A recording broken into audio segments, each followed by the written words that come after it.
Meu marido morreu guardando um segredo, até que fui para o sítio que ele sempre me proibia visitar. Durante 58 anos de casamento, Samuel foi o meu porto seguro, o homem que todos na cidade admiravam. Ele construiu um pequeno império, era conhecido por sua generosidade e sua postura firme. Quando ele se foi, aos 82 anos, a cidade inteira chorou. Eu chorei não apenas pelo marido que perdi, mas pelo pilar da minha vida que tinha desabado. Nos primeiros meses, vivia em um nevoeiro de luto e saudade. Organizava seus papéis, suas roupas, suas memórias, tentando manter viva a imagem do homem bom que todos conheciam. Foi em uma dessas tardes cinzentas, mexendo em uma gaveta trancada de seu escritório, que encontrei a escritura do sítio Recanto do Silêncio. Aquele nome sempre foi um ponto de tensão entre nós. Sempre que eu sugeria passarmos um fim de semana lá, Samuel mudava de assunto. Dizia que era um lugar cheio de lembranças ruins, de um investimento que deu errado e que não queria que eu me entristecesse com o fracasso dele. Eu, sempre submissa, sempre acreditando nele, nunca insisti. Mas agora, com ele morto, a proibição parecia um convite. Uma curiosidade que eu não sentia há décadas começou a me cutucar. Se a minha busca pela verdade te intrigou, inscreva-se no canal. Quero compartilhar cada detalhe da minha jornada e desvendar esse segredo que Samuel levou para o túmulo. Junte-se a mim nessa investigação. Uma semana depois, peguei o carro e dirigi por 1 hora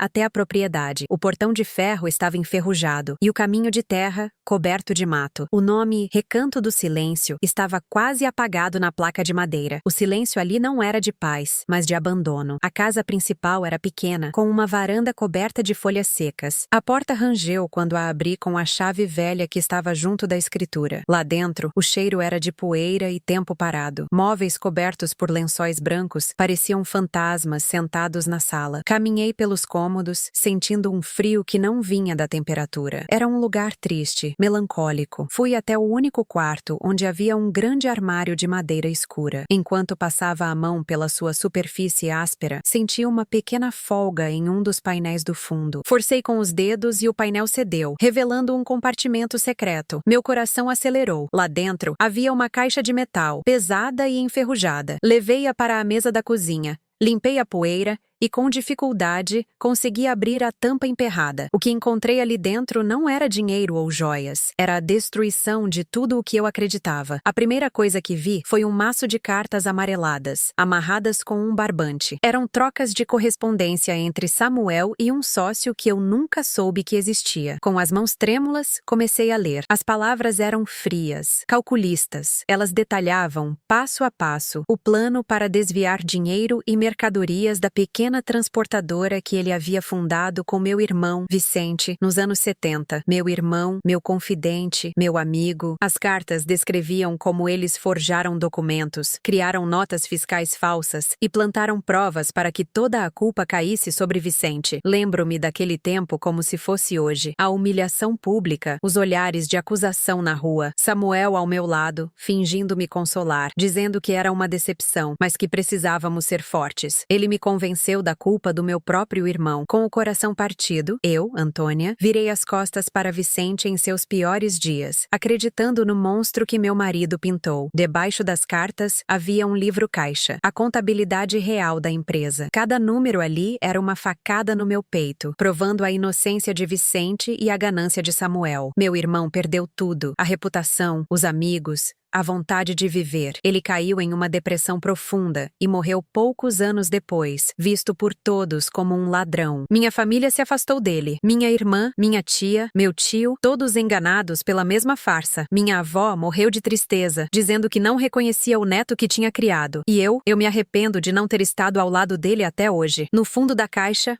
a prova final. Uma foto. Samuel e seu cúmplice sorrindo, erguendo copos como se celebrassem uma grande vitória. No verso, uma data escrita à caneta. A mesma semana em que a vida de Vicente foi publicamente destruída. Naquele instante, o luto que eu sentia por Samuel se transformou em pó. A imagem do homem bom, do marido amoroso, do pilar da comunidade, quebrou-se em 1000 pedaços. No lugar da dor da perda, nasceu uma fúria gelada, uma raiva que estava adormecida por 50 anos. Eu não chorei. As lágrimas secaram e deram lugar a uma clareza terrível. Fui enganada, manipulada por toda a minha vida. Vivi uma mentira construída sobre a ruína do homem que eu mais amava antes de Samuel, meu irmão. Os crimes prescreveram. A justiça dos homens não pode mais ser feita. Samuel está morto. Seu cúmplice provavelmente também. Mas havia uma coisa que meu marido valorizava acima de tudo: seu legado, sua reputação impecável. E foi ali, naquela casa empoeirada e silenciosa, que decidi qual seria a minha vingança. Eu não destruiria seus bens materiais. Eu destruiria sua memória. Eu faria o mundo saber quem ele realmente era. É por isso que estou aqui hoje, falando para esta câmera. Muitos de vocês que estão assistindo conheceram Samuel. Ele doou para a construção do hospital, ajudou muitas famílias. Era visto como um exemplo, mas essa imagem era uma farsa. O dinheiro que o ergueu foi roubado. A fundação de sua fortuna foi a desgraça de um homem inocente. Meu irmão, Vicente. Por 50 anos, carreguei a culpa de ter abandonado meu irmão. Samuel me fez acreditar que ele era um criminoso. Ele usou meu amor e minha confiança para me isolar da verdade, para me tornar cúmplice de seu silêncio. Ele me proibia de vir a este sítio não por más lembranças de um fracasso, mas pelo medo de que eu encontrasse esta caixa. Medo de que a verdade viesse à tona. Agora, mostro a vocês as provas. Antônia mostraria cópias digitalizadas das cartas e do livro caixa. Estas são as cartas que detalham o plano. Este é o livro que prova a inocência de Vicente. E esta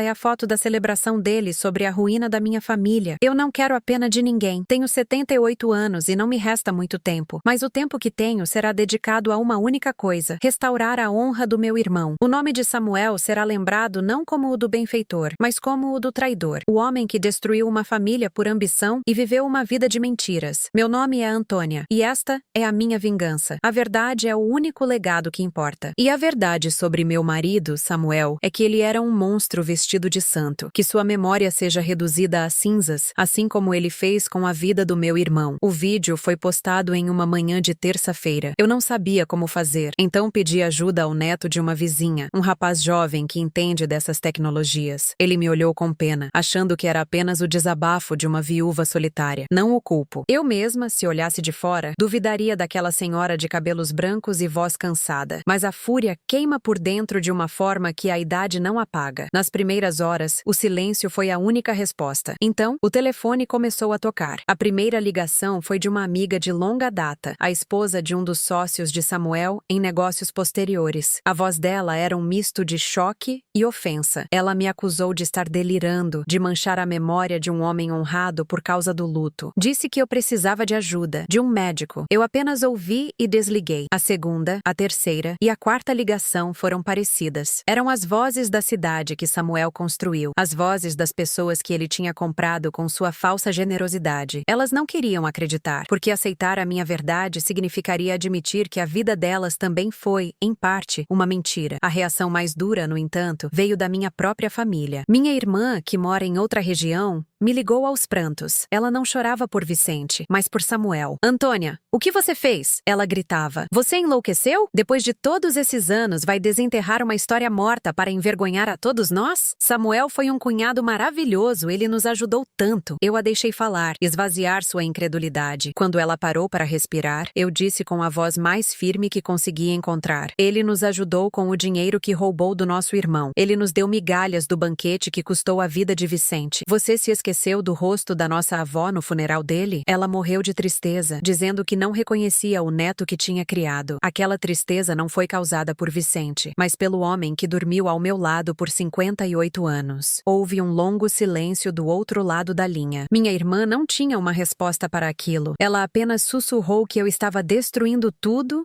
e desligou. Eu sabia que a dúvida tinha sido plantada. A verdade, uma vez dita, é como uma semente em solo fértil. Ela pode demorar, mas uma hora ela brota. Os dias seguintes foram de um isolamento profundo. As pessoas atravessavam a rua para não passar na minha calçada. O pequeno mercado onde eu fazia compras parecia ter ficado sem estoque sempre que eu entrava. Fui transformada na vilã da história, a viúva ingrata que cuspia no túmulo do marido benfeitor. A administração da cidade emitiu emitiu uma nota pública lamentando as declarações infundadas e reafirmando a gratidão da comunidade pelo legado de Samuel. Eles estavam protegendo a estátua do herói que eles mesmos ajudaram a erguer. Mas eu não me abalei. Eu esperava por isso. A mentira, quando é confortável, tem muitos defensores. Decidi que era hora do segundo passo. Voltei a falar com o neto da minha vizinha. Desta vez, pedi que ele publicasse apenas uma página do livro caixa que encontrei. A página que continha os registros da semana exata em que meu irmão foi acusado. Os números eram claros, mostrando um desvio de mercadoria assinado pelo sócio de Samuel, com uma anotação na margem que confirmava o recebimento de um pagamento extra, vindo diretamente da conta pessoal de Samuel. Junto com a imagem,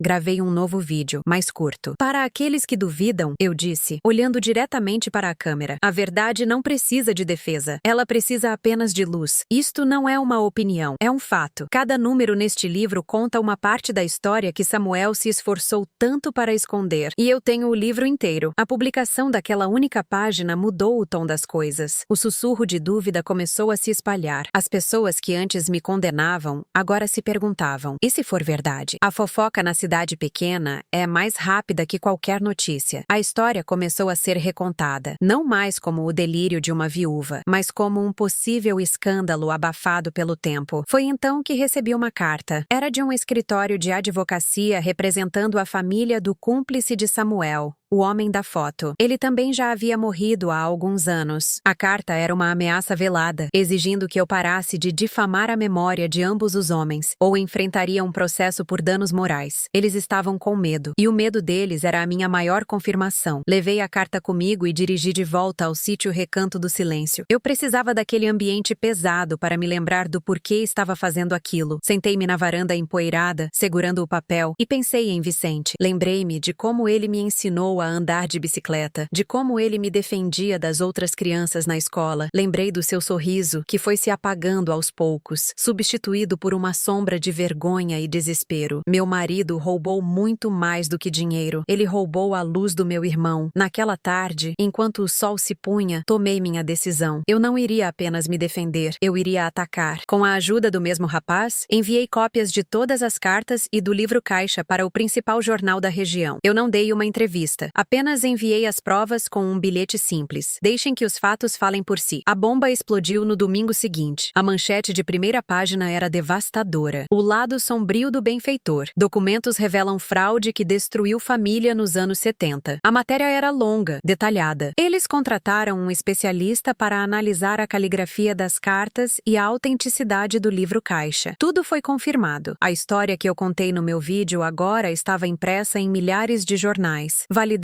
por profissionais. O telefone tocou novamente. Desta vez, era minha irmã. Sua voz estava embargada. Antônia, eu li, eu vi as assinaturas. Eu me lembro daquela época. Eu me lembro de como Vicente negava tudo, de como ele chorava dizendo que Samuel era seu amigo. Nós não acreditamos nele. Meu Deus, o que nós fizemos? Eu não a consolei. A culpa dela era real, assim como a minha. Nós fomos enganados, eu disse simplesmente. Mas agora temos a chance de corrigir, não o passado, mas a memória dele. A reviravolta final, no entanto, veio de uma fonte que eu jamais poderia imaginar. Uma mulher de meia-idade bateu à minha porta alguns dias depois. Ela se apresentou como neta do cúmplice de Samuel. Seus olhos estavam cheios de lágrimas e vergonha. Ela me disse que, após ver as notícias, começou a procurar nas coisas antigas de seu avô, guardadas no sótão, e ela encontrou um diário. Nele, o avô descrevia com detalhes o remorso que sentiu pelo que fizeram a Vicente, um rapaz bom e trabalhador, segundo suas próprias palavras. Ele escreveu sobre como Samuel o convenceu de que era um negócio sem riscos, mas que a culpa o assombrou pelo resto da vida. Ela me entregou o diário. Eu não posso apagar o que meu avô fez, disse ela chorando. Mas posso ajudar a trazer a verdade completa à luz. É o mínimo que posso fazer pela sua família. Com aquele diário, a última peça do quebra-cabeça se encaixou. A reputação de Samuel não foi apenas manchada, foi pulverizada. O nome dele se tornou sinônimo de traição. A administração da cidade pressionada pela opinião pública, anunciou que iria reavaliar as homenagens feitas a ele. A placa com seu nome no hospital foi discretamente removida em uma noite. Minha vingança estava completa, mas não havia alegria em mim, apenas um vasto e silencioso vazio. Eu tinha destruído a memória do homem com quem vivi, o pai dos meus filhos, para honrar a memória do meu irmão. Era uma vitória amarga. Hoje, estou de volta ao sítio Recanto do Silêncio. O ar aqui não é mais pesado com segredos. É apenas ar. O silêncio não é mais cúmplice. É apenas paz. Eu limpei o nome de Vicente. As pessoas da cidade agora falam dele com tristeza e respeito. O homem que foi injustiçado. Minha família, o que restou dela, se reuniu em torno dessa verdade dolorosa. Minha irmã, meu tio, minha tia, todos me pediram perdão por não terem acreditado em Vicente. E eu os perdoei, porque eu também precisei ser perdoada. Meu nome é Antônia. Eu não sou mais a esposa de Samuel, o pilar da comunidade. Eu sou a irmã de Vicente. E este, sim, é um legado do qual posso me orgulhar. A justiça dos homens pode ter prazo de validade, mas a verdade, essa é eterna. E a verdade, finalmente, libertou a todos nós. As semanas se passaram e o barulho do mundo foi diminuindo. Aqui no sítio Recanto do Silêncio, o único som era o do vento nas árvores e o dos meus próprios pensamentos. Eu tinha vencido. A estátua de Samuel havia sido derrubada. Não a de bronze que a cidade nunca chegou a construir, mas a que vivia na mente de todos. No lugar dela, a memória de Vicente começava a ser plantada. Uma semente de verdade em um solo antes envenenado pela mentira. Minha irmã me ligava todos os dias. No início, nossas conversas eram cheias de pausas e suspiros. Falávamos sobre a infância, sobre as brincadeiras com Vicente, sobre os sonhos que ele tinha. Aos poucos, fomos reconstruindo a imagem do nosso irmão, peça por peça, lembrança por lembrança. Era um processo doloroso, como limpar uma ferida antiga, mas necessário. Eu pensei que a batalha havia terminado, mas me enganei. A guerra pela memória de Samuel tinha sido vencida na esfera pública, mas a batalha dentro da minha própria casa estava apenas começando. Meus 2 filhos, Léo e Daniel, que viviam em outra região, demoraram a reagir. Eles cresceram à sombra do pai perfeito, do homem que lhes deu tudo. A revelação que eu fiz não era apenas sobre o avô deles, era sobre o fundamento de suas próprias vidas. Foi Léo, o mais velho, quem veio me ver primeiro. Ele chegou ao sítio em uma tarde de sábado, sem avisar. Seu rosto era uma máscara de dor e raiva. Ele não me abraçou, apenas ficou parado na varanda, olhando para a casa como se ela fosse a culpada por tudo. "Por que, mãe?" ele perguntou, a voz baixa e controlada. "Por que fazer isso agora? Ele estava morto. O que você ganhou destruindo o nome dele? Destruindo o nosso nome?" Eu o convidei a entrar. Servi um copo de água, que ele não tocou. Sentamo-nos na pequena sala, os móveis agora sem os lençóis brancos, mas o ar ainda carregado de história. "Eu não destruí nada que já não estivesse quebrado, Léo", respondi com calma. "Eu apenas acendi a luz para que todos pudessem ver a rachadura que sempre esteve lá. Seu pai construiu um império sobre a desgraça do meu irmão, do seu tio Vicente." "Tio Vicente?" Ele cuspiu as palavras. Eu mal o conheci. Para mim, ele era apenas uma história triste que o papai contava. O tio que se envolveu em maus negócios. Você nos deixou acreditar nisso por toda a vida. E agora, de repente, você se torna a defensora da verdade? O que mudou? Sua pergunta era uma faca. Ele tinha razão. Meu silêncio por 50 anos me tornava cúmplice. O que mudou, meu filho, é que eu descobri a verdade. E a verdade não me deu escolha. Eu carreguei a culpa de ter abandonado meu irmão por meio século. Eu não podia mais carregar a mentira do seu pai. Mostrei a ele a caixa de metal. Ele a olhou com desprezo. Abri e tirei as cartas, o livro caixa, a foto. Coloquei tudo sobre a mesa. "Eu não quero ver isso", ele disse virando o rosto. "Você precisa", insisti. "Você precisa entender que o homem que você idolatrava era um ladrão e um mentiroso. Ele roubou a vida do meu irmão e me enganou por 58 anos. Ele usou o amor que eu sentia por ele para me transformar em uma arma contra a minha própria família." Léo não pegou nos papéis, mas seus olhos não conseguiam desviar deles. Ele viu a caligrafia do pai, reconheceu a assinatura, viu o conflito em seu rosto.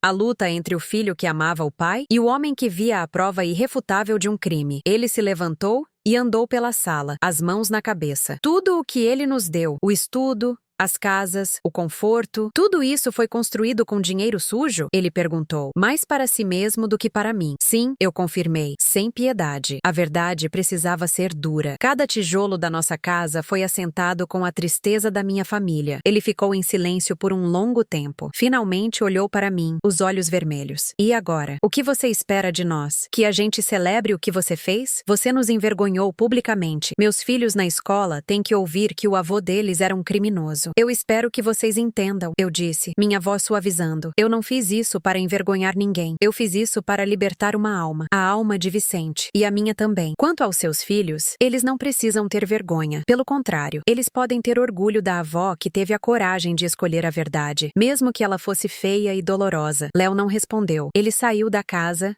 bateu a porta do carro e foi embora, levantando uma nuvem de poeira na estrada de terra. Fiquei sozinha, com o coração apertado. A vitória parecia mais amarga do que nunca. Nos dias que se seguiram, recebi uma ligação de Daniel, meu filho mais novo. Sua reação foi diferente. Ele estava confuso, triste, mas não com raiva. Ele me fez perguntas, quis saber detalhes. Enviei cópias de tudo para ele. Uma semana depois, ele me ligou de volta. Eu li tudo, mãe, disse ele, a voz cansada, e eu mostrei para um advogado amigo meu, só para ter certeza. Ele disse que é tudo real, inacreditável, mas real. Ele fez uma pausa. Eu sinto muito. Sinto por tudo o que você passou. E sinto pelo tio Vicente. As palavras dele foram como um bálsamo. Pela primeira vez, eu senti que não estava completamente sozinha naquela luta. A reviravolta com Léo, no entanto, veio de onde eu menos esperava. A neta do cúmplice de Samuel, a moça que me entregou o diário do avô, decidiu tornar o diário público. Ela deu uma entrevista a um canal de notícias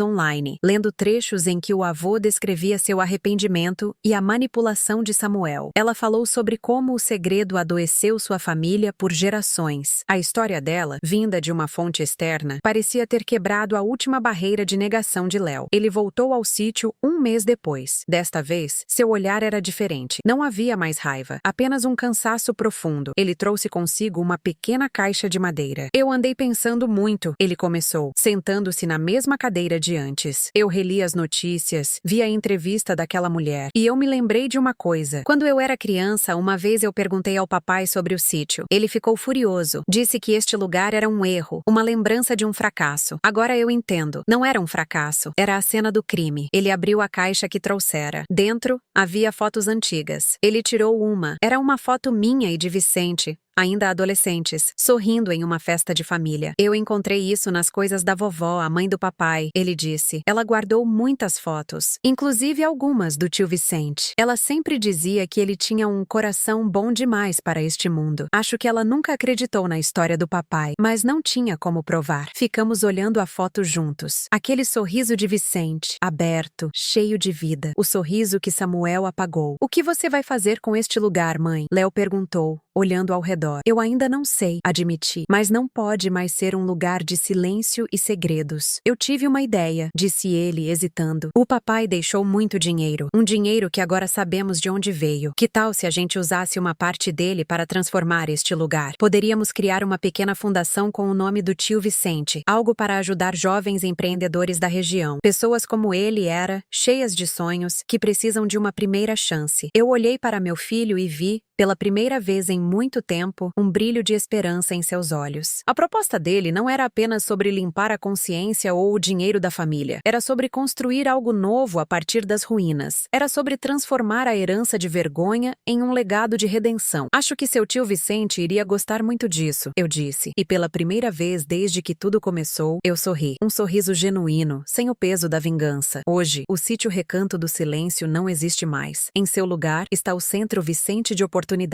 A casa velha foi reformada, mas mantivemos a estrutura original. Na parede da sala principal, onde antes havia apenas poeira, agora está a foto de um jovem Vicente, sorrindo. É a primeira coisa que as pessoas veem quando entram. Minha vingança não me trouxe felicidade. Ela me trouxe algo mais importante. Paz. A paz de saber que a verdade foi dita. A paz de ver meus filhos aceitando essa verdade e escolhendo fazer o bem com ela. Meu nome é Antônia. Eu vivi uma vida inteira como a esposa de Samuel, mas nos meus últimos anos, eu finalmente me tornei a irmã de Vicente. E essa é a única identidade que importa. A justiça pode falhar, as pessoas podem morrer, mas a memória, quando é cuidada com a verdade, floresce para sempre. A primavera chegou com as primeiras flores no jardim do Centro Victor. O lugar que antes representava o peso de um segredo, agora pulsava com a energia de novos começos. Eu passava minhas tardes ali, sentada em um banco na varanda, observando os jovens que recebiam ajuda para iniciar seus pequenos negócios. Eles me viam como a senhora que cuidava do lugar, e eu gostava disso. Minha relação com Léo e Daniel estava mais forte do que nunca. A batalha para honrar a memória de Victor nos uniu. O dinheiro e o conforto de Samuel nunca conseguiram fazer isso. Eu pensava que a paz que eu sentia era o capítulo final da minha longa história, mas as raízes de uma grande mentira são profundas e às vezes um novo broto venenoso encontra o caminho para a superfície. A carta chegou em uma manhã de quinta-feira. Era um envelope oficial de um escritório de advocacia que eu não conhecia. Meu coração, que andava tão calmo, deu um salto. Li o documento com as mãos trêmulas. Um sobrinho de Samuel, um homem chamado Thomas que eu mal me lembrava de ter visto em funerais, estava contestando o testamento. Ele alegava que eu, uma viúva idosa e fragilizada pelo luto, tinha sido manipulada para destruir a reputação do meu marido. Ele pedia a anulação da fundação e a devolução de todos os bens para os herdeiros de sangue de Samuel. Era um ataque direto, não apenas ao meu nome, mas a tudo o que construímos sobre as cinzas da mentira de Samuel. Chamei meus filhos para uma conversa naquela mesma tarde. Mostrei a carta a eles. Léo, ao meu lado, empalideceu. Seu velho medo voltou com força. Eu sabia, ele sussurrou. Eu sabia que isso não ia acabar bem. Devíamos ter deixado quieto, mãe. Daniel, por outro lado, pegou minha mão. Não se preocupe, mãe. É só um aproveitador. Nós vamos lutar. Mas a semente da discórdia estava plantada novamente. A notícia se espalhou pela cidade. As pessoas que tinham se calado depois da reportagem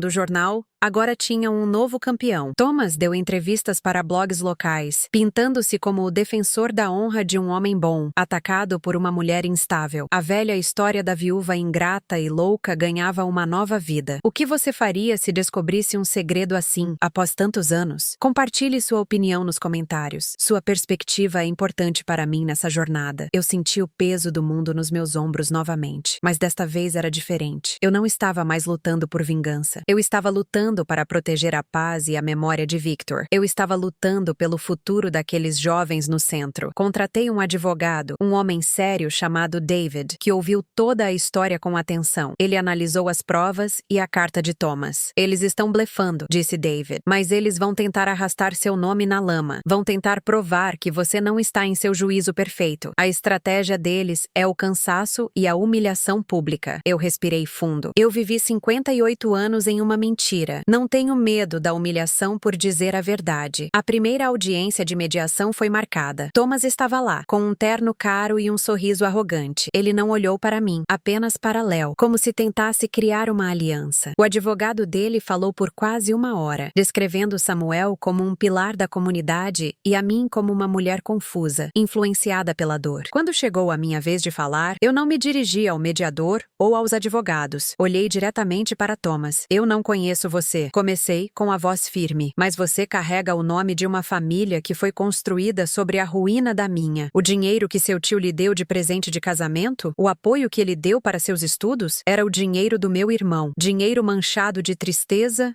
e vergonha. Thomas ficou vermelho de raiva. Isso é uma calúnia. Meu tio era um homem honrado. Seu tio era um ladrão. Respondi sem piscar. E eu tenho as provas. Você quer que eu as mostre aqui? Ou prefere que o jornal as publique novamente? Desta vez com seu nome na manchete? O silêncio na sala era pesado. Léo, que estava tenso ao meu lado, pareceu crescer na cadeira. Vi um brilho de orgulho em seus olhos. Ele finalmente entendeu que recuar não era uma opção. A verdade exigia ser defendida, quantas vezes fosse necessário. Mas eu sabia que precisava de um golpe final. Pedi ao meu advogado para localizar a neta do cúmplice de Samuel, a mulher que me entregou o diário. Ela concordou em vir à cidade para a próxima reunião. Quando ela entrou na sala de conferências, Thomas a olhou sem entender. Ela se sentou ao meu lado e colocou o diário do avô sobre a mesa. Meu nome é Laura, ela disse, a voz clara e forte. E meu avô ajudou Samuel a destruir um homem inocente. Ele escreveu tudo neste diário. Ele descreve o plano, a culpa, o remorso que o assombrou até o dia de sua morte. Se você continuar com este processo, eu vou ler cada palavra deste diário em um tribunal. Vou garantir que o mundo inteiro saiba que seu tio não foi apenas um ladrão, mas um manipulador manipulador que destruiu vidas e nunca se arrependeu. Aquela foi a pá de cal. O advogado de Thomas o puxou para um canto, e eles conversaram em sussurros por alguns minutos. A arrogância tinha desaparecido do rosto do meu sobrinho. Ele parecia pequeno, derrotado. Eles voltaram para a mesa e, sem rodeios, retiraram todas as acusações. A guerra tinha acabado, pela segunda vez. Naquela noite, meus filhos e eu jantamos juntos no Centro Victor. Léo levantou seu copo. Um brinde, disse ele olhando para mim. A mulher mais forte que eu conheço. Você não apenas nos ensinou sobre a verdade, mãe. Você nos ensinou sobre a coragem de lutar por ela. Eu sorri, sentindo uma paz que nenhuma carta ou acusação poderia mais abalar. O legado de Samuel estava finalmente enterrado, e em seu lugar, algo muito mais forte florescia. Não era apenas a memória restaurada de Victor, ou um centro de ajuda para jovens. Era a força da minha família, unida pela verdade. Meu nome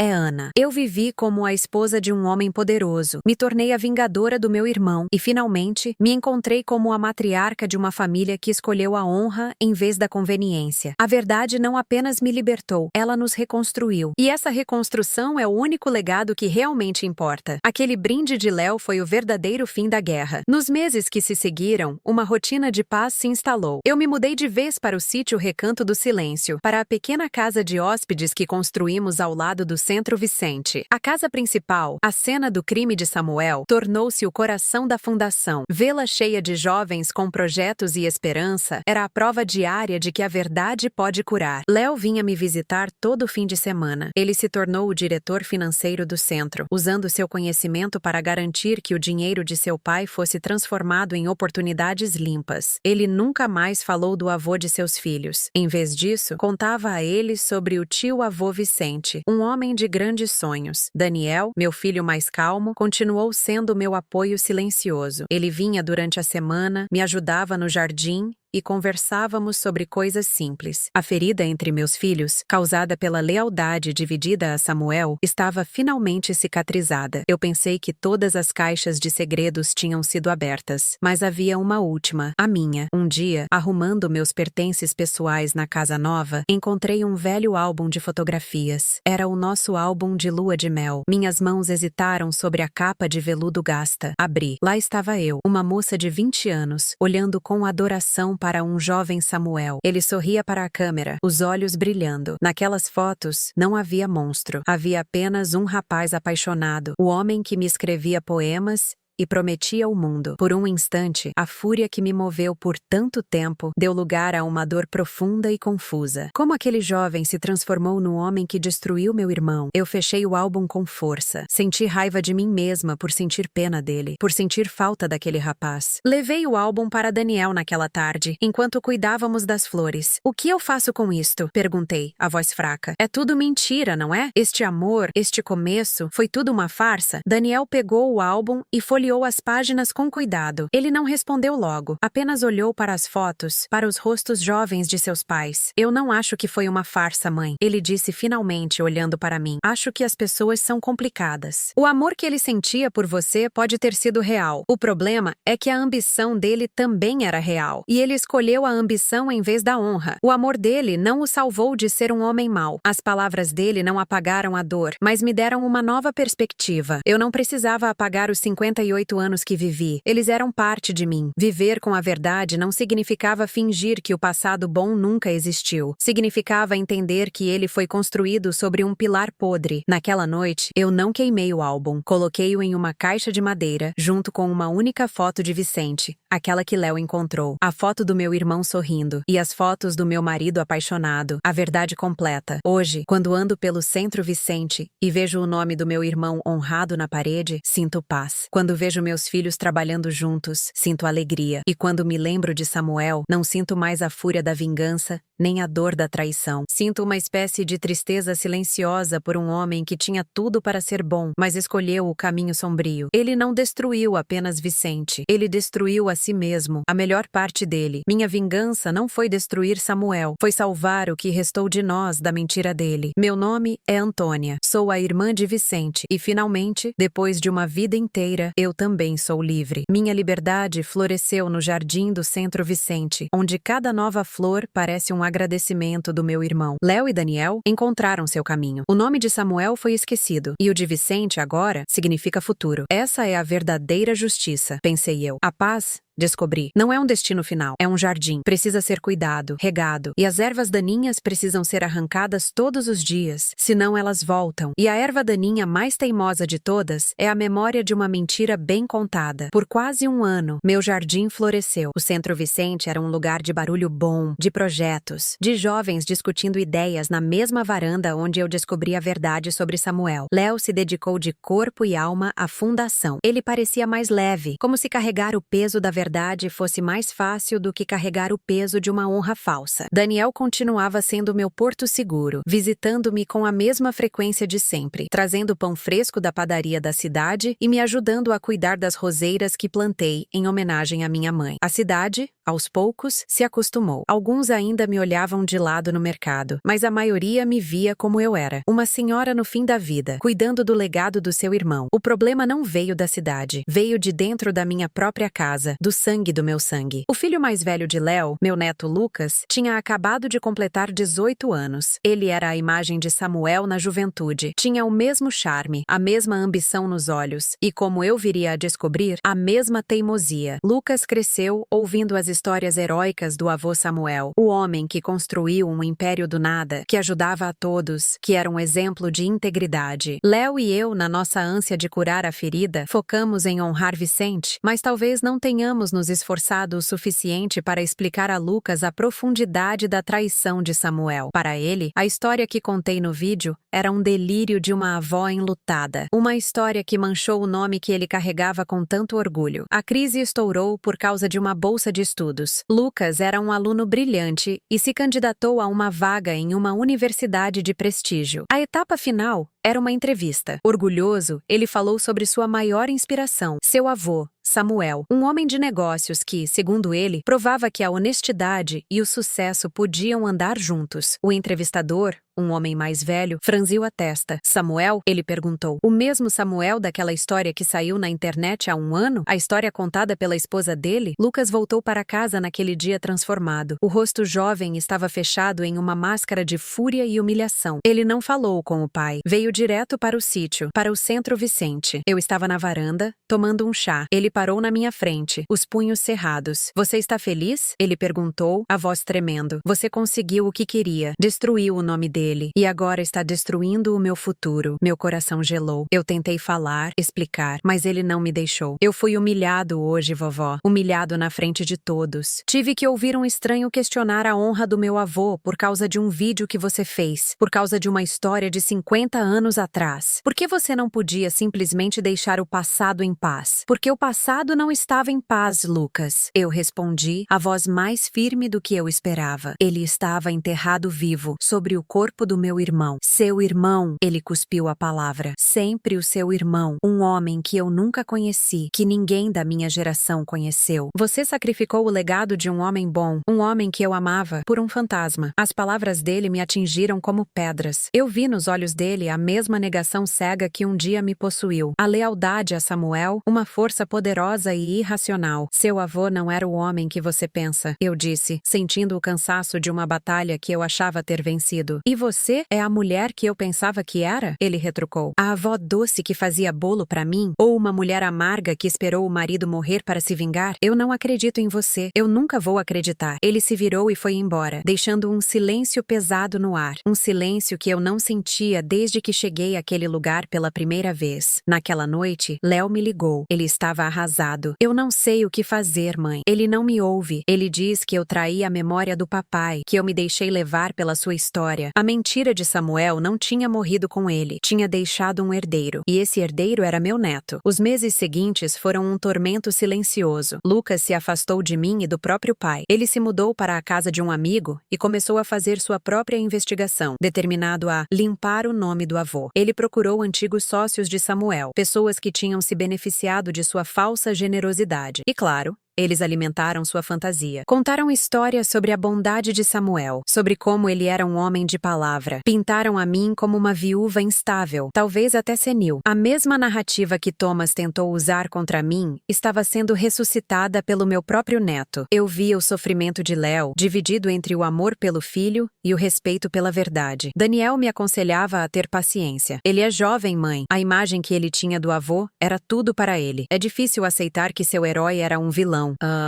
Mas a paciência tem limite. A gota d'água foi quando soube que Lucas estava tentando acessar os antigos registros financeiros da empresa de Samuel, procurando por uma falha, qualquer coisa que pudesse desacreditar as provas que eu apresentei. Ele estava gastando suas economias para contratar um investigador particular. A semente venenosa de Samuel estava florescendo em outra geração. Eu não podia permitir. A luta não era mais sobre o passado, era sobre o futuro da alma do meu neto. Decidi que precisava de uma prova diferente. Não cartas, não livros-caixa. Uma prova viva. Lembrei-me de um nome que aparecia nas cartas de Samuel, mencionado de passagem. Um homem chamado Michael, que era o contador júnior na transportadora de Vicente e Samuel. Um rapaz jovem na época que provavelmente viu tudo, mas teve medo de falar. Meu advogado, David, depois de algumas semanas de busca, conseguiu localizá-lo. Michael estava aposentado, vivendo em uma cidade pequena na costa. Ele hesitou muito em falar, com medo de problemas, mesmo depois de tantos anos. Mas quando David mencionou o nome de Vicente, houve uma mudança em sua voz. Ele concordou em me encontrar. Eu não contei a Léo ou a Daniel. Pedi a David que me levasse. A viagem de carro durou 3 horas. Encontramos Michael em um pequeno café perto da praia. Ele era um senhor de cabelos brancos e ombros curvados, como se carregasse um peso por toda a vida. Seus olhos eram tristes e cansados. Eu me apresentei. Eu sou Antônia, irmã de Vicente. Ele assentiu lentamente. Eu sei quem a senhora é. Eu vi o seu vídeo. Tudo o que a senhora disse é verdade. Ele começou a falar, a voz baixa, quase um sussurro. Ele descreveu como, na época, era apenas um garoto assustado, recém-formado. Ele via as discrepâncias nos livros, as notas fiscais que não batiam. Um dia, ele juntou coragem e foi perguntar a Samuel sobre uma delas. A reação dele, Michael fez uma pausa, olhando para as próprias mãos trêmulas. Ele não gritou. Foi pior. Ele sorriu. Aquele sorriso que todos na cidade amavam. Ele colocou a mão no meu ombro e disse: "Rapaz, você é inteligente. Inteligente demais para o seu próprio bem. Pessoas inteligentes sabem quando devem ficar quietas se quiserem ter um futuro." Ele me deu um envelope com dinheiro. Disse que era um bônus pelo meu bom trabalho. Eu entendi o recado. Lágrimas se formaram nos olhos do velho contador. Eu vi o que ele fez com o seu irmão. Vicente era um homem bom. Ele me tratava com respeito. Me ensinava as coisas. Samuel o destruiu na frente de todos. E eu não fiz nada. Fiquei com o dinheiro e com o meu silêncio. Essa culpa me acompanhou todos os dias da minha vida. Eu nunca tive uma noite de sono tranquila em 50 anos. As palavras dele eram a confirmação que eu precisava. Pedi a ele uma última coisa. O senhor estaria disposto a contar essa história para o meu neto? Uma semana depois, eu preparei o cenário. Chamei Lucas para ir ao sítio, dizendo que tinha algo importante para lhe entregar. Algo que pertencia a Samuel. Ele veio, relutante, o rosto ainda marcado pela raiva. Léo também estava lá, a meu pedido. Quando Lucas entrou na sala de estar do Centro Vicente, viu Michael sentado na poltrona. "Quem é este?" Lucas perguntou desconfiado. "Este é o Sr. Michael", eu disse. "Ele trabalhou com seu avô e com o meu irmão." Michael olhou para Lucas, e eu vi em seu rosto a dor de meio século. E ele começou a falar. Ele contou a mesma história que me contou no café, mas desta vez com mais detalhes. Ele descreveu o jeito como Vicente assobiava enquanto trabalhava, a gentileza com que tratava os motoristas, e descreveu o olhar frio de Samuel no dia em que o comprou com um envelope de dinheiro. Ele não acusou, não julgou, ele apenas contou sua história. A história de um jovem assustado que fez uma escolha errada e pagou o preço por ela em sua consciência. Lucas ouviu tudo em silêncio. Sua postura arrogante foi desmoronando aos poucos. O rosto empalideceu. Quando Michael terminou, o único som na sala era o do relógio na parede. "Por que eu deveria acreditar em você?" Lucas sussurrou, mas a pergunta não tinha tinha força. Era o último suspiro de sua negação. Michael olhou para ele e sua voz era a mais pura tristeza. Você não precisa acreditar em mim, rapaz. Eu só espero que você nunca tenha que viver com um segredo como o meu. A verdade, mesmo que doa, é sempre mais leve de carregar do que uma mentira. Michael se levantou, agradeceu pelo café